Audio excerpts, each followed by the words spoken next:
자, 이제 챕터 48 진위 아닌 의사표시에 의한 사직 그리고 사직 의사표시 철회 가부에 대해서 살펴보도록 하겠습니다. 자, 여러분 판례 보시는 것처럼 2000년도 판례잖아요. 좀 오래됐습니다.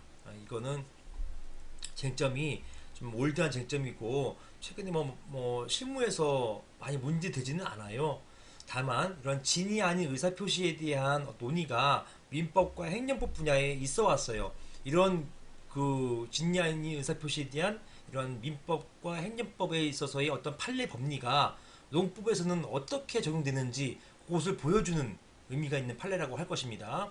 이런 의미 외에는 실질적으로 이게 판례가 확립돼 있어서 지금 현재에서는 크게 문제되지 않습니다. 그 다음에 사직 의사표시 철회 가부 문제도 마찬가지입니다. 한번 보시겠어요. 진위 아닌 의사표시에 의한 사직 보시면 자, 한국증권거래소 사례입니다. 원고는 피고 한국증권거래소에 입사해서 근무하는 중에 85년도 이거 50대잖아요. 안기부에 내세봤습니다. 자, 야당 국회의원의 증권과 정보를 누설했다. 이렇게.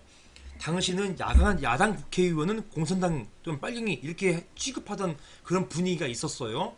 그래서 안기부는 피고의 원고 혐의 사실을 통보하고 피고는 사실 확인도 없이 안기부가 그러니까 원고에게 야 너랑 연루되면 우리 큰일 나겠다 사직을 조용합니다. 그리고 원고가 이를 거부하자 징계 면직 처분하고요 퇴직금도 안 주려고 하고 있어요.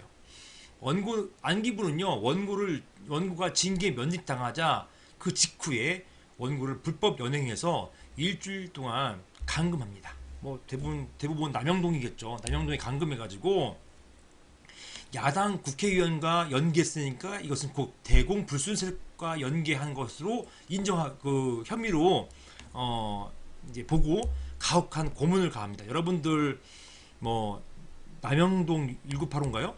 그런 영화하고 그 다음에 1987 영화 보시면은 거기에 고문당하는 장면이 나오지 않습니까? 뭐 어마어마한 고문들 정말 불법적으로 장행했고 그런 황당한 일들이 뭐 하여튼 저도 그때 이제 중학생 때였는데 그런 일들이 있어 왔었어요. 그런 끔찍한 역사가 있는 그 때가 사실상 얼마 전 일입니다. 하여튼 이런 고문을 당하고 일주일간 고초 당했는데 결국 혐의 없어가지고 뭐 온몸 만신창이 된 상태에서 이제 석방된 거죠.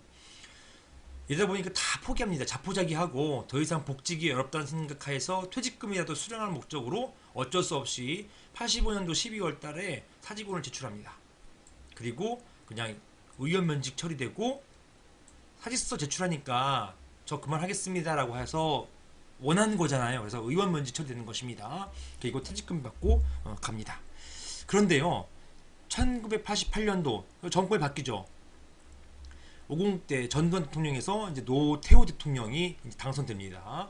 그때 이후로 또 그 다음에 95년도 이제 노태우 대통령에서 김영삼 대통령으로 정권이 또 바뀝니다. 이 정권 바뀔 때마다 이제 복지 신청하시는 거예요.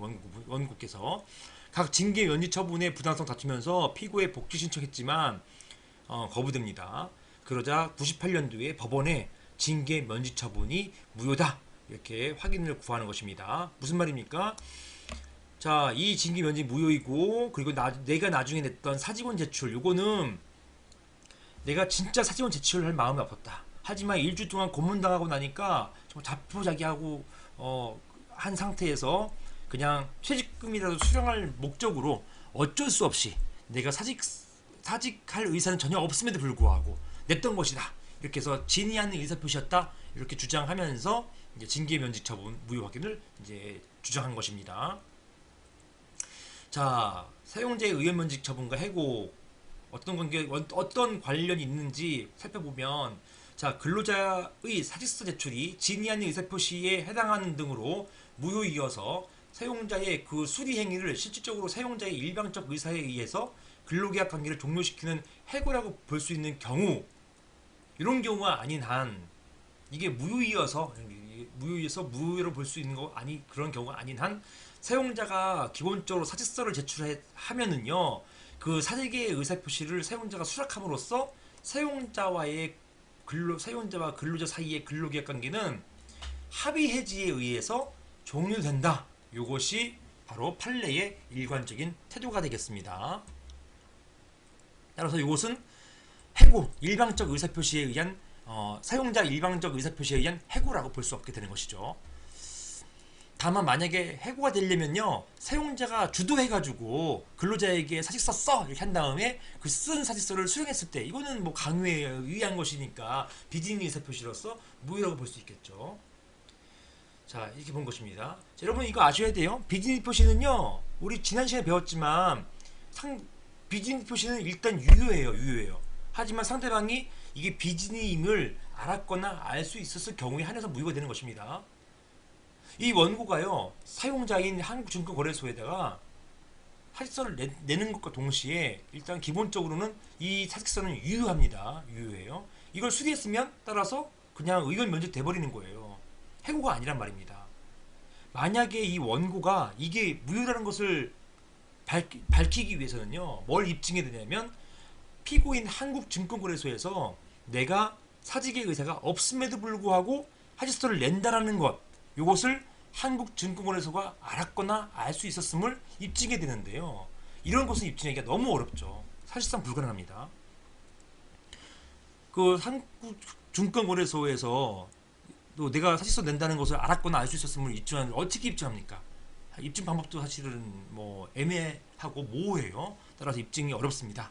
따라서 판례는 뭐 어쩔 수 없습니다. 기본적으로 유효하다고 보는 것이에요. 따라서 사직서 냈으면 끝! 이렇게 되는 것입니다. 그걸 세분화한 게 바로 이것이에요. 자, 사직서 제출한 것과 진위 아닌 의사표시. 자, 판례가요, 행정법과 민법에서 진위 아닌 의사표시에 있어서는 항상 이렇게 표현하고 있고요. 이것을 근로기준법이 문제된 사안에서도 그대로 들어쓰고 있습니다. 자, 진위 아닌 의사표시에서의 진위란 특정한 내용의 의사표시를 하고자 하는 표의자의 생각을 말하는 것이지 슬래시 하시고요. 이게 특정한 내용의 의사표시 뭡니까? 사직서 보시는 것처럼 이렇게 쓸 거거든요. 이렇게 사직서 이름 홍길동 뭐 일신상 사유로 사직합니다. 이거 있잖아요. 이렇게 쓰겠다는 특정한 내용의 의사표시를 하고자 하는 표의자의 생각을 말하는 것이지, 표의자가 내심 진정을 바라는 어떤 사항 뭡니까? 아유 너무 힘들어, 그냥 퇴직금이라도 수령할 목적으로 어쩔 수 없이 이거 이제 사직서 내는 거야. 이런 것들은 진위가 아니란 얘기예요. 따라서 이게 진위예요. 그러니까 네가 사직서를 썼는지 안 썼는지 이게 진위예요.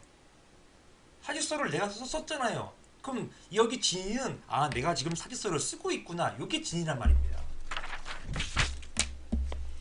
따라서 표의자가 의사표시의 내용을 진정으로 마음에서 바라지는 아니하였다 하더라도 당시 상황에서는 그것을 최선이라 판단해서 그 효과를 의사표시를 하였을 경우에는 이를 내심의 효과 의사가 결여된 진위 아닌 의사표시를 할 수 없다. 그 스스로 사직서를 썼고 내가 지금 사직서를 쓰고 있어, 이것이 진위라는 것이에요. 진위.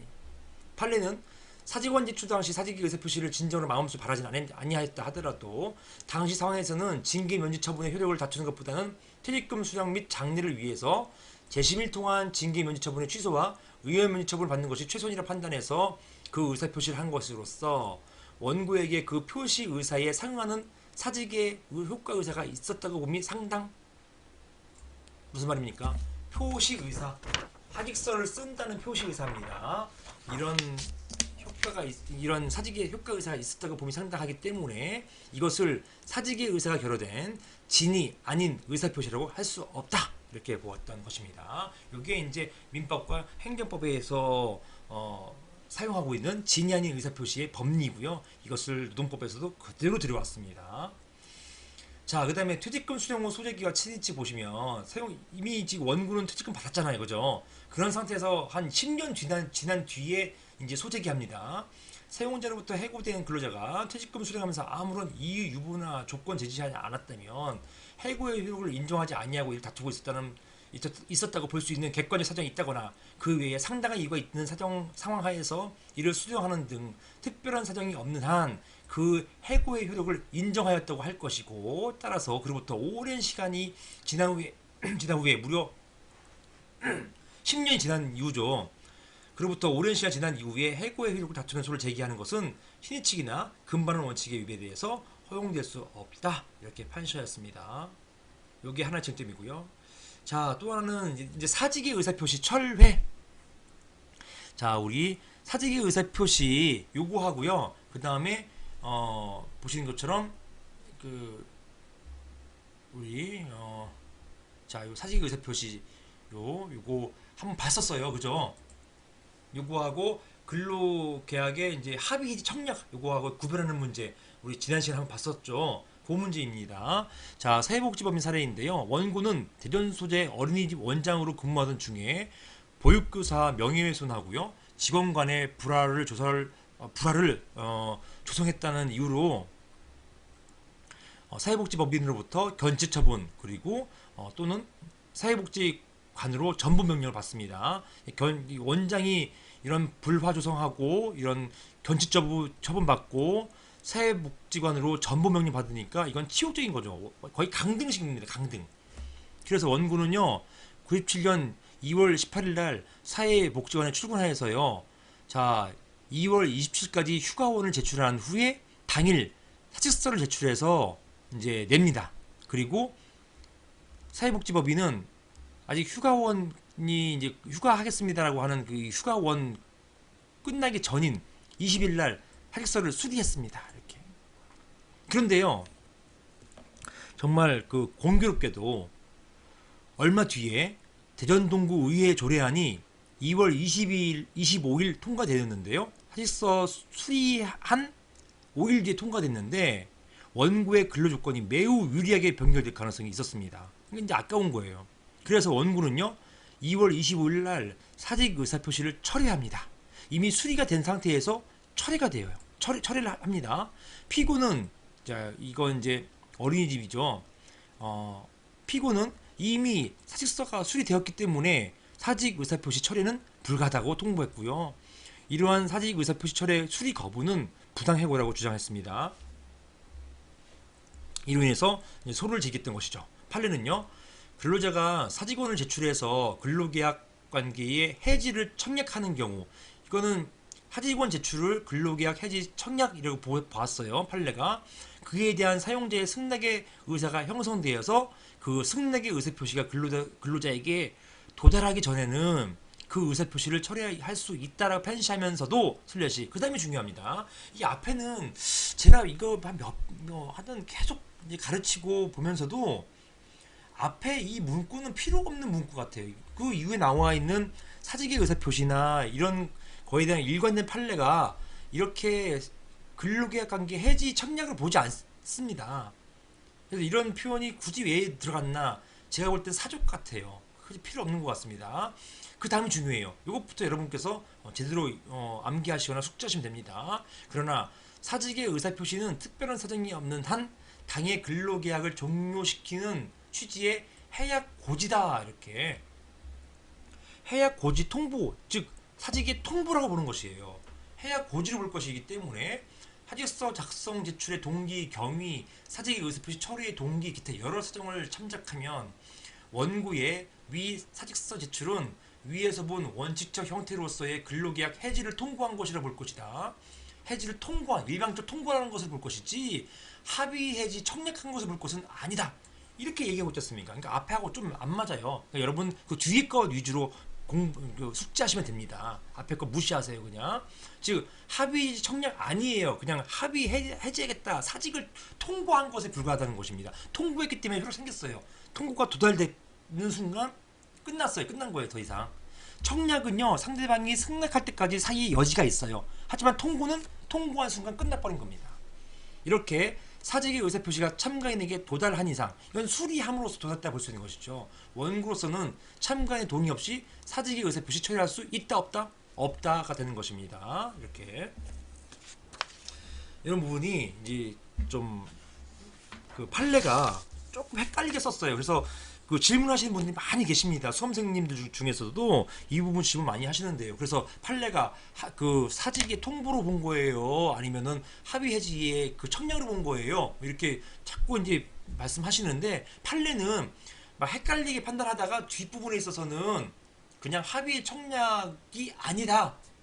합의 통고 이렇게 확정적으로 이제 밝혔습니다. 그 부분만 여러분께서 알고 계시면 될 것 같아요. 만약에 합의 청약을 했다고 한다면은 이제 상대방이 수리에 대해서 뭐 어떤 가타부타 뭐 승낙하기 전까지 처리할 수 있는 여지가 이제 생기게 되는 것이겠죠. 자, 여기까지 보겠습니다. 나머지 판례 한번 쭉 읽어보세요. 이렇게 보시면 되겠습니다. 여기까지 보겠습니다.